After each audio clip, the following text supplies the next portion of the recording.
There are things that are going on now to great extremes that have not existed since the 1930 to 45 period. Reality is reality. A lot of people say they want to fight what reality is. Stop thinking about it being differently. Just understand, like, why did that thing happen to me? And how do I put it in perspective? It's like nature doesn't care about you. It cares about the universe. And so when you have those experiences, just understand how reality works and also how to approach it better. That's smart, I think.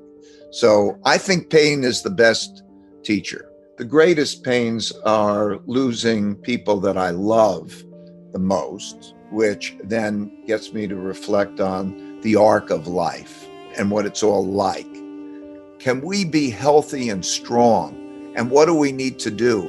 Once you cross a certain line, there's no coming back. The fear and the understanding that where this will lead will be devastating. You need the fear. You can't give people necessarily empathy or love. We could say, oh, they should care about the other person. Whatever success I had came more from my knowing how to deal with my not knowing than from anything I knew. What you know in your head is only a small percentage of what the important things and the right things to know is. And so to be able to go outside of one's head and to take in the best of the best of the best, wherever it comes, and then use that to make decisions. And all of that came from that painful, very painful mistake. Life is like an adventure. I mean, if you knew everything, it wouldn't be nearly as good. So the ambiguity is part of it. It's part of the game. It's just the way it is. And then experience that and to know how to deal with ambiguity, because the same rules apply. Feel it. What's it like? How does it feel? Where are the pulls to? How do you learn? How do you learn how to approach it? What's it like? Speak to others who have been in that spot before. Taste it. Our preferences change, as you're going through all those things. So you feel it out. You learn about it. You go to the things that you feel the pull toward. There is a subliminal mind that we have, and there's a conscious mind. Freud discovered that there's a subliminal mind. And in that subliminal mind, we don't see it because it's not conscious, but it has a big effect. And so feelings and those things are coming through that subliminal mind, and it really has a big control.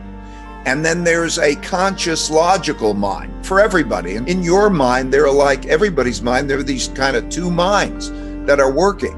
But in any case, to reconcile feelings with thoughts, to recognize feelings with logic and align them, like each has to double check for me. The most important things in life for me are inspiration, love. What is it about? I mean, what are you doing it for?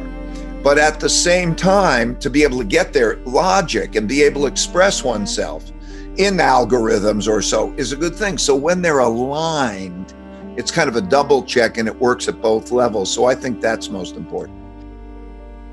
The greatest problem of mankind, I believe, is people having opinions that they're stuck on because it prevents them from resolving it, from moving forward, to finding the best answer. Everybody's arguing over everything. It's almost like they're killing each other. And when the causes that you're behind are more important to you and others than the system is in jeopardy. Are you just literally going to go fight? Or will we have protocols for having thoughtful disagreements and getting past them?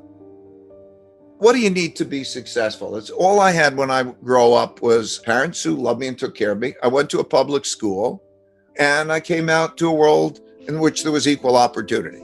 Those are the only things you need.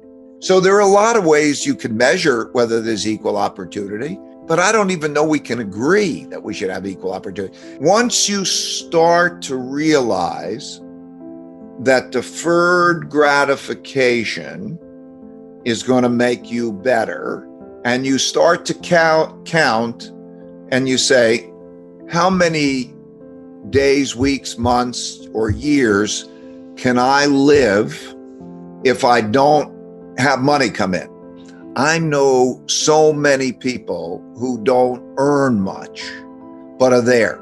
Because if you start to think about what it is that it costs you to live in terms of, let's say, the basics, I think most people can get themselves in a position where they're net positive. But if you've got money, you can help people a lot in a lot of different ways, which is thrilling.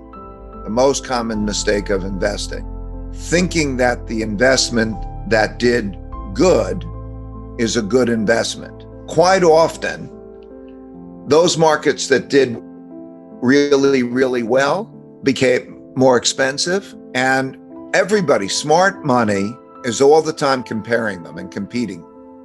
So what happens is the naive money buys the thing that was hot.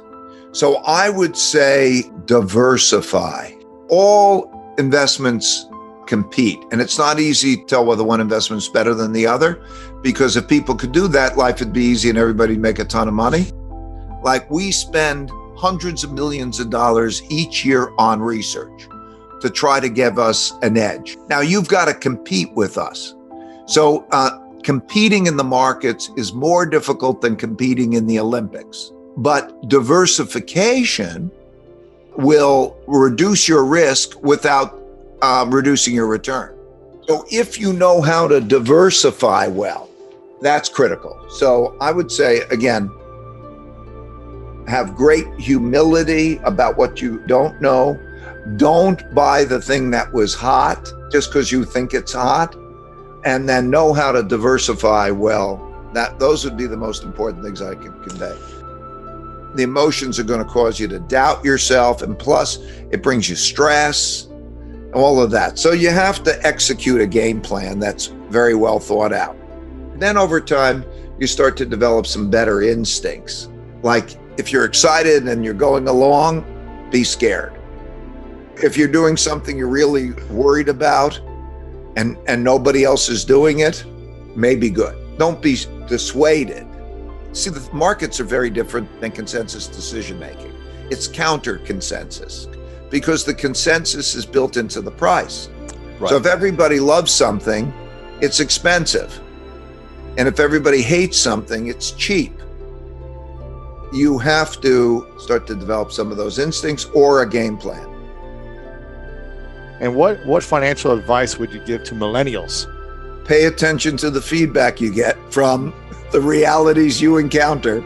Pain plus reflection. You will get the pain. Pay attention to it, listen to it, because you're going to get the pain. Can you make the thing work over and over, and can you hold on to it, and so on? Yeah. Because when you have to do it on an ongoing basis, regularly, that's the test of talent, and that's harder. Life is a journey, an adventure that is an arc, and to know how to play that well, to have principles that you believe in and that you related to that, is knowing how to deal with what you don't know is more important than anything you know. And that I think the most important thing in life is meaningful work and meaningful relationships. If you love your work and you have a passion that you're pursuing like you do, and you have meaningful relationships, either in that work or beyond that work, there's nothing richer. You can't get a better life.